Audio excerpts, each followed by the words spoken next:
Dear DJ Cory, 14 years nakipagbato sa sakit.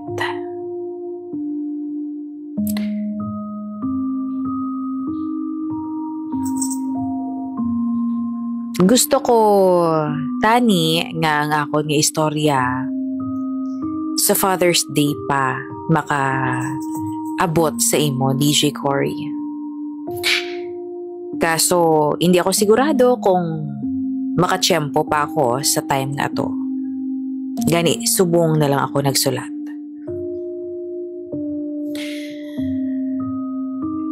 Paano kaihan umpisahan ini? Hindi ko napagtaguo na matuod ko ang ngalan, pero pwede niyo ako matawag sa hayop ko nga si Bok. Year 2006, fresh graduate ako sa high school, kag tungod gina kulang sa kwarta, wala sa ikasarang si mama nga paeskwelahon ako college that time. So ining tiyo ko nga si Uncle Boy, agotan na mama, gintawgan ako. Ginpamangkot if gusto ko anay alagaan ang iya subang anak para hindi man ko no mauyang ang panahon ko. Kung hindi ako magsala, mas sobra lang isa katuig ang anak ni Uncle Boy sang panahon nga to. Kag syempre kung amo na nga edad, balantayan gid. So tungod wala na ako income or wala ako income, kag hindi ko gusto mag-standby na lang, nagpasugot ako. Total, naanad man ako mag-alaga sang una sa mga utod ko nga manghud sa akon. Wala abi panahon sa day uncle para mag-atipan sang ila anak that time. Tungod public school teacher si Auntie Che, nga asawa ni Uncle Boy. Kag si Uncle Boy naman nagatrabaho that time sa isa ka beverage company. Dako nga company sang soft drinks. Hindi ko nalang pag-i-mention ang brand name. Kag tungod hindi magkaraamo ang schedule nila nga mag-asawa sa pagsulod sa trabaho, nagdesisyon na lang sila nga mangita sang manugbantay sang anak nila. Kag ako ina. Panggabi abi si Uncle sa trabaho niya, kag whole day naman sa school si Auntie Che. So stay in ako sa ila, kag sa pag-alaga lang sang bata nila nakafocus. Kung kaisa, kung makapauli si Uncle Boy sa aga halin sa obra, hindi pa na siya matulugan dayon. So ginahimo niya, daga bakal siya sang ilimnon, kag ginahagad niya tagay ang bayaw niya bago magtulog. Halos adlaw-adlaw mula ng routine niya. Sulod sa hapon, pauli sa aga, kagong kaisa, hindi madula ang tagay-tagay bago magtulog. Kung kaisa, bago sweldo, gakatulugan na lang siya sang inom nga nagalaptang mga kwarta niya. Ako naman ginahimos ko kag ginahambalan ko siya pagkabugtaw niya. Nga ginpamutang ko ang mga kwarta niya sa bulsa niya. Puwerte kabuot sang tiyuon ko. Wala na ko sang mahambal pa. Siya ang ginkadakaan namon, halin pa sang bata pa lang kami. Kaga tungod agot siya sa 8 ka mag-utod, halos manong na lang ang panulok namon sa iya. Nami siya makisama kag makibagay, labi na gid sa mga kabataan sa barangay namon. Back in 1988, kung hindi ako magsala ha, nagdaog pa siya bilang SK chairman sa barangay namon. Kag tungod dira, mas gina-look up pagid siya sa mga tao. Aside sa pagiging active bilang SK, sagad man siya maghampang sang basketball. Sagad sa crossover or Eurostep kung tawagon. Kag hubin, kag baskog pa siya. Nangin mentor man siya sa mga kaidaran niya. Gintudluan niya sila kung paano mangin point guard sa liga, bisan pa hindi man gid mataas nga lalaki si Uncle. Kag, hindi lang ina. May talento man siya sa pagdrawing, kag lettering. Gani hanga gid ako sa iya. Hindi lang ako, halos tanan kami ng mga hinablos niya. Lodi namon siya. Actually, dira siguro na in love si Auntie sa iya. Sa iya talento sa pagdrawing. Hindi huy dabi malipatan. Hindi pa uso sad to mga charcoal sa paghimo sa mga portrait. Siya ginamanumano niya lang, as in lapis lang kag mga basic materials ginagamit niya sa pagdrawing. So yes, ginimuan niya man lang sang portrait si auntie. Ambot lang kung nagapangaluyag pa lang siya sa do kung sila na.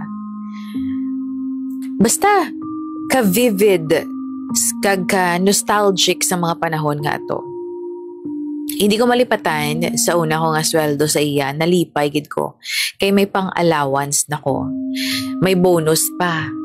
Kagang tugon niya sa akon, hindi mo pagsuluhon na ha, dawaan mo si mama mo ha, para mainog bakal siya sang sudaan nyo. Kabuot gidabi kay Uncle Boy. Kung kaisa, ang fixed ko nga sweldo sa iya, ginadugangan niya pa. Fast forward, wala man ako nagdugay sa ila kay naghangyo ako sa iya kung pwede paeskulahon or naghangyo ako sa isa katiya ko nga kung pwede paeskulahon nila ako bisan duha lang katuig sa kolehiyo. Nagbasugot man ng isa ka tita ko. Tungod dito, halin ako kanay Uncle Boy para mag-eskwela sang college. Nalipay man sila ni auntie para sa akon.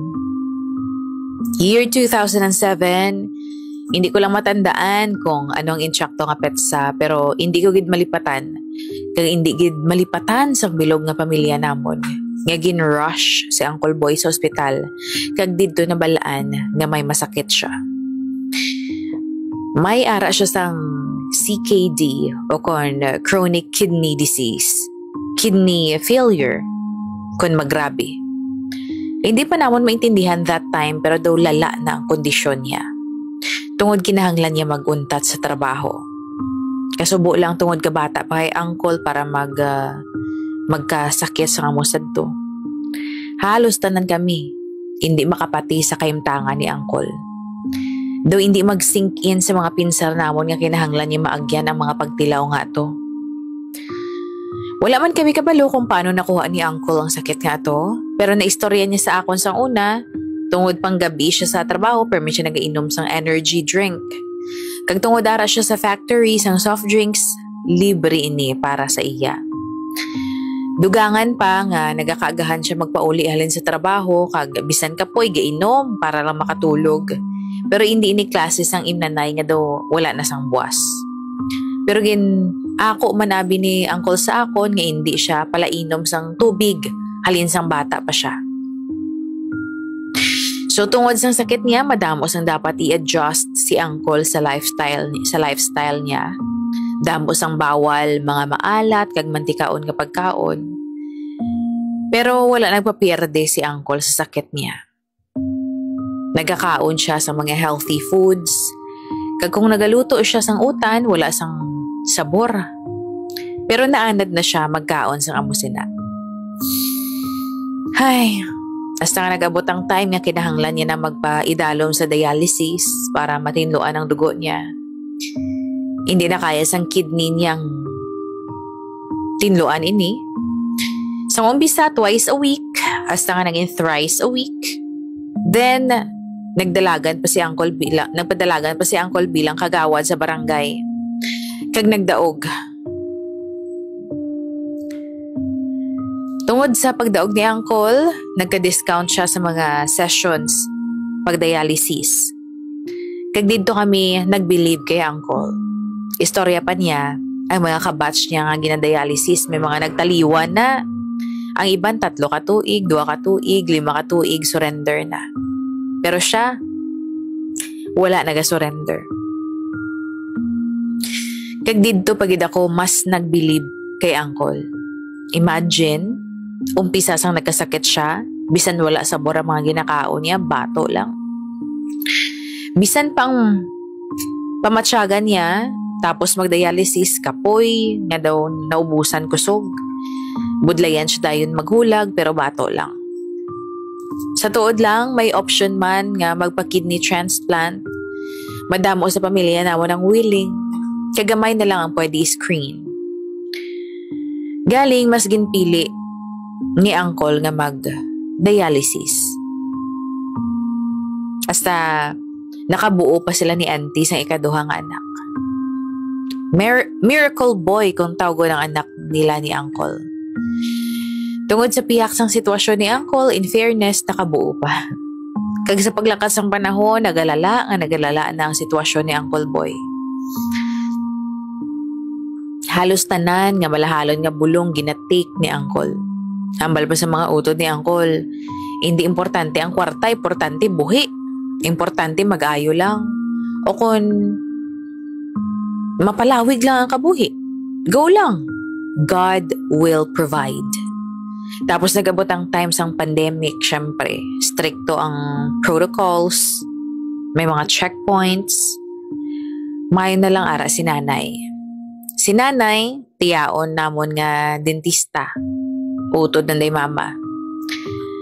Kag tungod ang makalabay lang sang dasig sa mga checkpoints, sa mga frontliners, ginasugat ni nanay si Uncle Boy sang temprano para maupdan sa dialysis. Twice a week ang pagdialysis. Kaya hindi ko na malipatan. Nagpauli ako halin sa abroad after sang quarantine ko sa Manila sa kaluoy sang Diyos na kapuli ko. Ginpa-home quarantine nila ako. Then pagkadason nga adlaw, tingog ni Uncle Boy ang nabatian ko. Sa tupad balay lang ako naka-quarantine na. Nag-istoryahanay kami ni Uncle Boy. Kadambos ang pamangkos ako ni Uncle.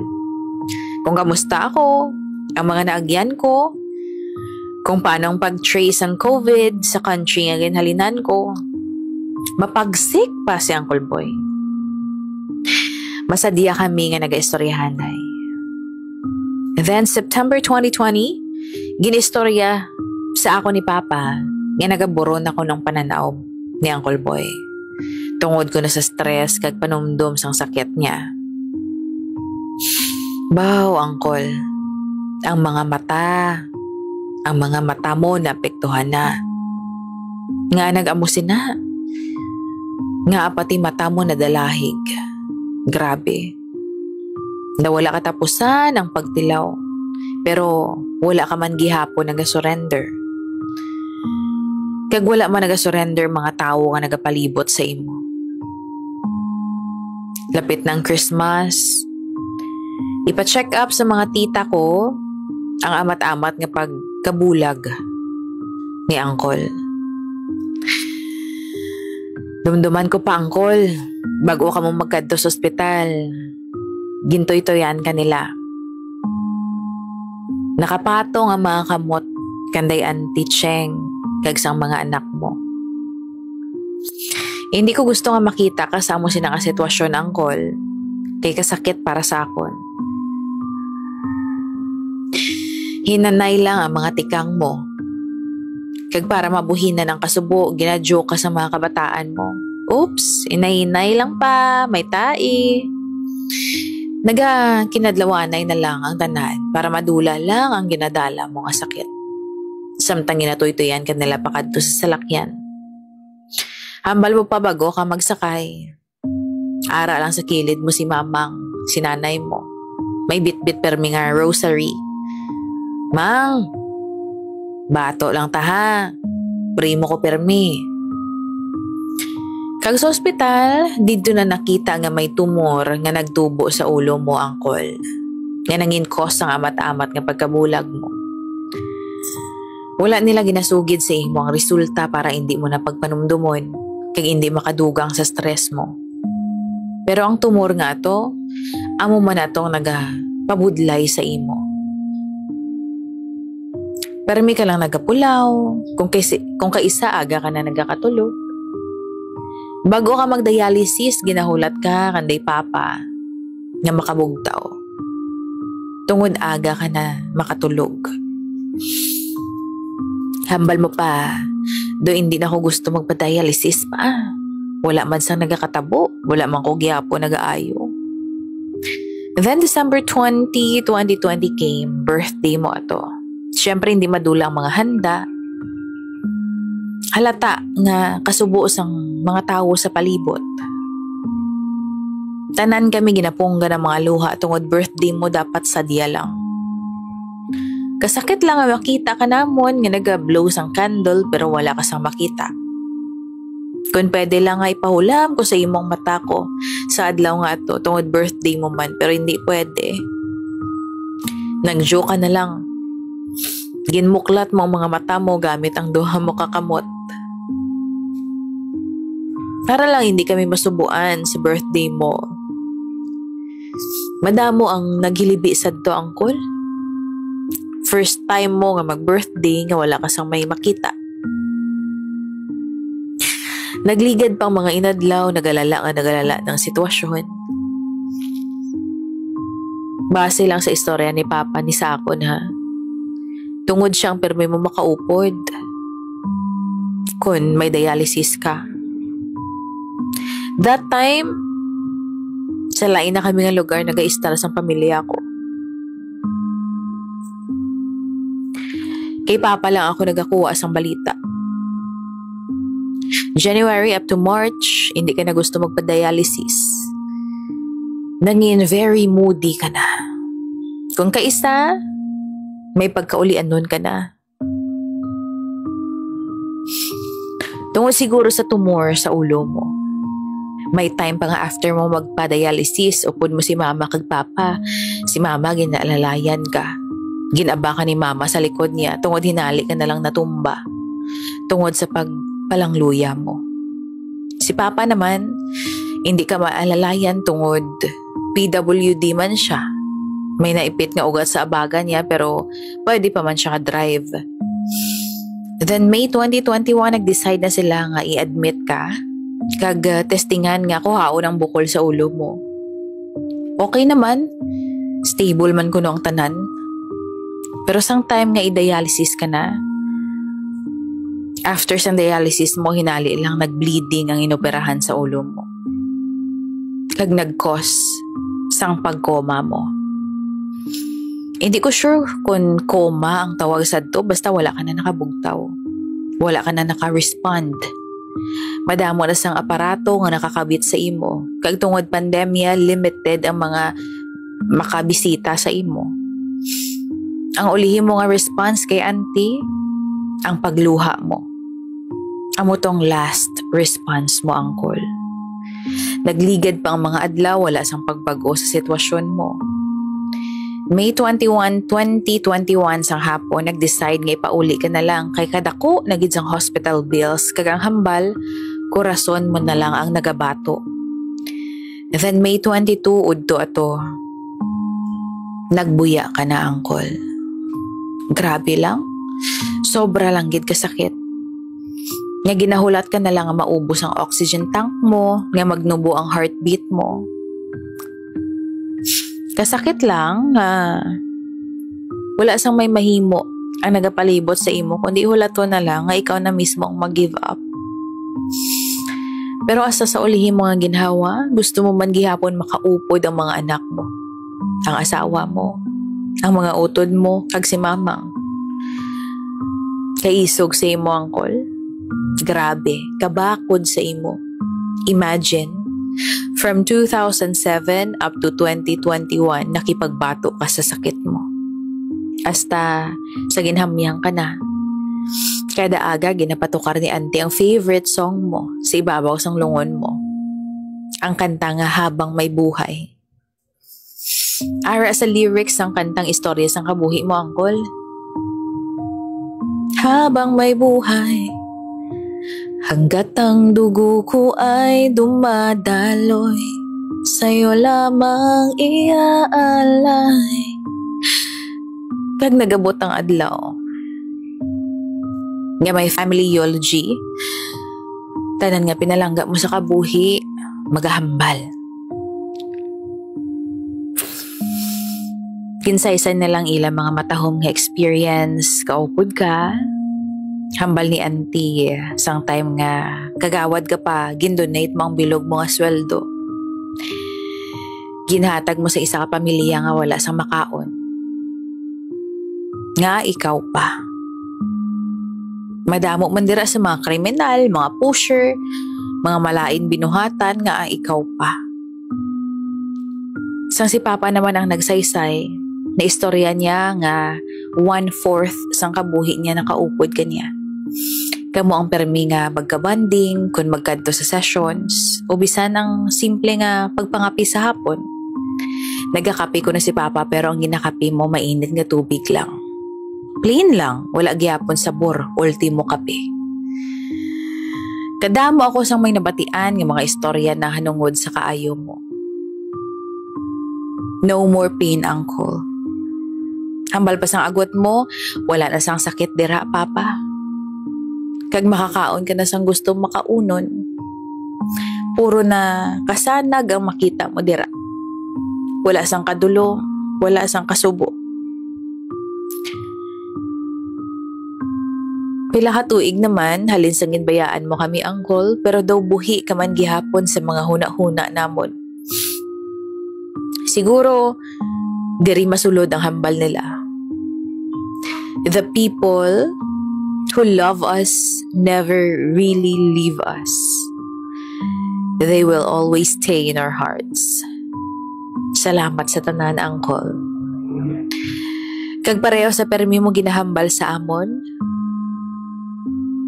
bato lang. Asa diri na lang ako, DJ Cory. Love? Bok.